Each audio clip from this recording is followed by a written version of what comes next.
Hello friends, आज हम पढ़ेंगे linear equation in two variable. तो लीनियर इक्वेशन क्या होती है? जिसकी डिग्री कितनी होती है? हमारे पास 1 होती है। जिसकी डिग्री 1 होती है उसको हम बोलते हैं लीनियर। अगर हमारे पास डिग्री 2 हो जाए तो उसको हम बोलते हैं क्वाड्रेटिक, और अगर डिग्री 3 हो तो उसको हम बोलते हैं क्यूबिक। तो जो हमारे पास लीनियर इक्वेशन है उसकी जो डिग्री होगी वो कितनी होगी? 1 होगी, ठीक है। और उसके अंदर वेरिएबल्स कितने होंगे? 2 वेरिएबल्स होंगे, जैसे कि दिखाया गया है। लीनियर मतलब इक्वेशंस हमारे पास 2 होंगी और 2 ही वेरिएबल्स होंगे जिसमें हमें उनकी वैल्यूज निकालनी होगी उन इक्वेशंस को सोल्व करके।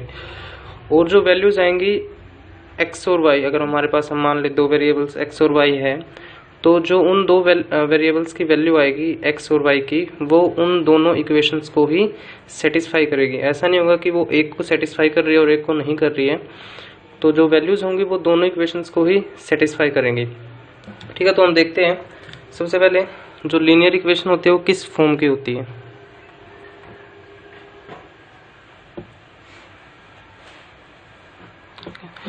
तो जो हमारे पास लीनियर इक्वेशन होती है वो कुछ इस टाइप की होती है। ax plus B Y is equal to C. यहाँ पे देखो कि x और y दो हमारे पास वेरिएबल्स हैं, ठीक है, जिनकी डिग्री कितनी है? दोनों में 1 है। यहाँ पे भी और यहाँ पे भी। और जो a है वो क्या है? कोफिशिएंट ऑफ x है।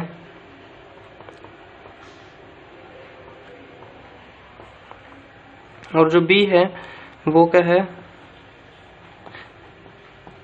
कोफिशिएंट ऑफ y है, ठीक है। और जो c है वो क्या है? कांस्टेंट है। तो लीनियर इक्वेशन को सोल्व करने के कई तरीके होते हैं। तो हम देखते हैं जो लीनियर इक्वेशन को सोल्व करने के जो मेथड्स होते हैं कौन कौन से होते हैं। तो जो हमारे पास मेथड्स होते हैं,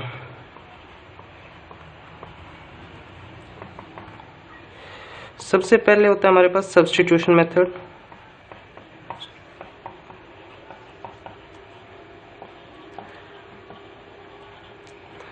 सेकंड होता है हमारे पास elimination method.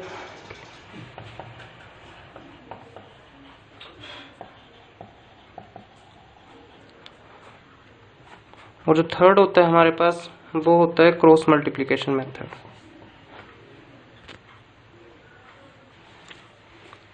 Cross multiplication method.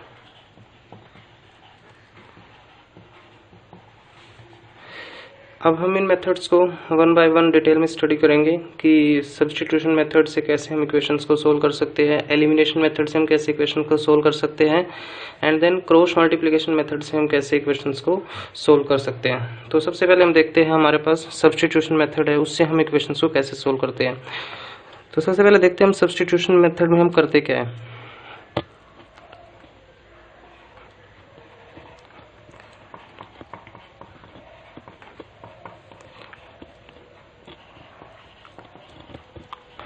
Substitute का मतलब होता है एक वेरिएबल की वैल्यू निकाल के दूसरी इक्वेशन में रख देना।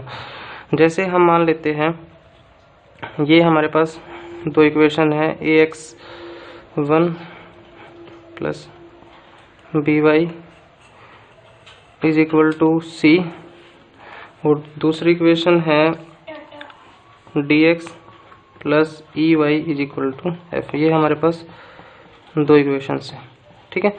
तो हम क्या करेंगे कि किसी भी एक इक्वेशन में से x या y की वैल्यू निकाल लेंगे और उसको दूसरी इक्वेशन में हम सब्स्टिट्यूट कर देंगे। तो जैसे अगर हम इक्वेशन 1 ले, फ्रॉम इक्वेशन 1, ठीक है, तो हम यहाँ से मान लेते हैं कि x की वैल्यू निकाल रहे हैं। तो x की वैल्यू यहाँ से कितनी होगी? c minus B Y upon a, क्योंकि ये प्लस बी वाई है उस तरफ जाके माइनस हो जाएगा, और इसके साथ मल्टीप्लिकेशन में है तो इस तरफ आके डिवाइड में हो जाएगा। तो अब हम क्या करेंगे, इस वाली वैल्यू को, x की वैल्यू को इसमें रख देंगे सेकंड इक्वेशन में, और इसमें रखने से क्या होगा, हमारे पास जो सेकंड इक्वेशन है ये पूरी की पूरी एक वेरिएबल में कन्वर्ट हो जाएगी, y वेरिएबल में कन्वर्ट हो जाएगी, और फिर ये किसमें बन जाएगी, linear equation in one variable बन जाएगी, जिसमें से हम y की वैल्यू को इजीली सोल्व करके निकाल सकते हैं। जो हमारे पास y की वैल्यू आएगी, लेट अस सपोज y की वैल्यू हमारे पास आ गई 1 आ गई, ठीक है। तो हम y की वैल्यू को किसी भी एक इक्वेशन में, या तो फर्स्ट में या सेकंड में, या फिर इवन अगर हम यहाँ पर भी रखना चाहे तो यहाँ पर भी रखकर हम x की वैल्यू को हम फाइंड आउट कर सकते हैं।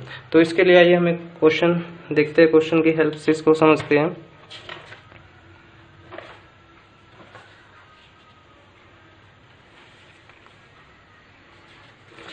जैसे हमारे पास एक एग्जांपल लेते हैं हम,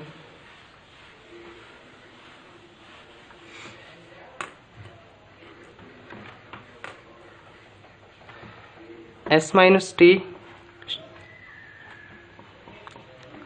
इज इक्वल टू 3, ये हमारे पास एक इक्वेशन है, और सेकंड इक्वेशन हमारे पास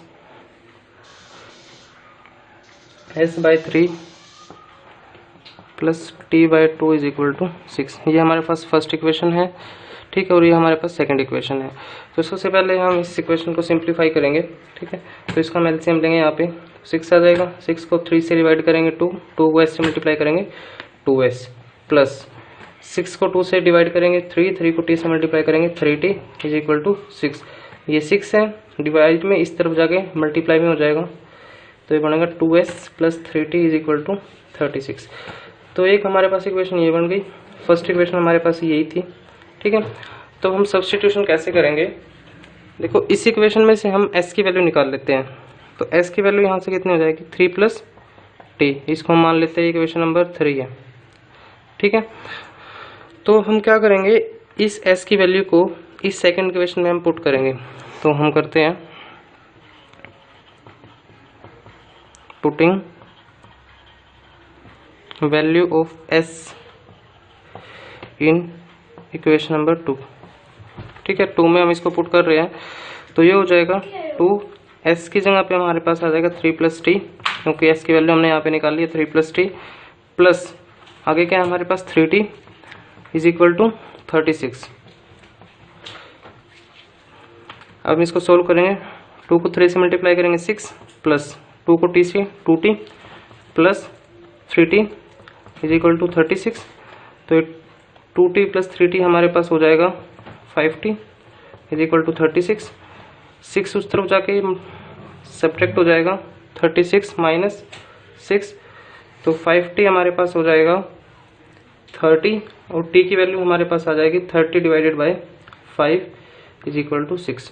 तो हमने यहाँ से देखा कि t की वैल्यू हमारे पास कितनी आ गई, 6 आ गई, ठीक है। अब हम क्या करेंगे, इस t की वैल्यू को किसी भी एक इक्वेशन में हम पुट करके देख लेते हैं।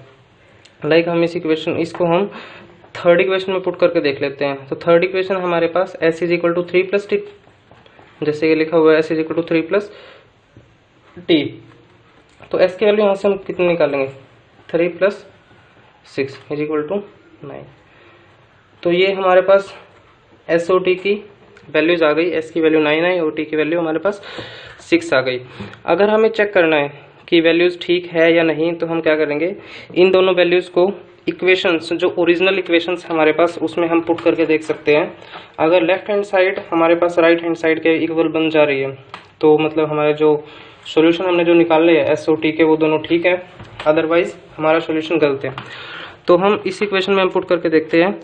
तो s की वैल्यू हमने निकाल ली है 9 और t की वैल्यू हमने निकाल ली है 6। तो 9 माइनस 6 इज इक्वल टू 3, तो 3 इज इक्वल टू 3। तो हमारे पास right hand side left hand side के बराबर आ रही है, तो मतलब इस इक्वेशन को ये सेटिस्फाई कर रही है। अब हम s और t की वैल्यू इस इक्वेशन में भी पुट करके देख सकते हैं। तो ये हो जाएगा 2, s की वैल्यू हमारे पास 9 प्लस 3, t की वैल्यू हमारे पास 6 इज इक्वल टू 36। 2 9 जा 18 प्लस 6 3 जा 18 इज इक्वल टू 36। तो 18 plus 18 is 36 is equal to 36। तो जो हमने वैल्यूज निकाली है s और t की, ये दोनों इक्वेशंस को सेटिस्फाई कर रही है। तो इसका मतलब जो हमारा सॉल्यूशन है वो ठीक है। तो सब्स्टिट्यूशन मेथड पे हम एक तो एग्जांपल अगली वीडियो में ट्राई करेंगे, और जो बाकी के 2 मेथड्स है, एलिमिनेशन मेथड और क्रॉस मल्टीप्लिकेशन मेथड, उसको हम नेक्स्ट वीडियो में समझेंगे और उनके एग्जांपल्स भी हम करेंगे। Thank you.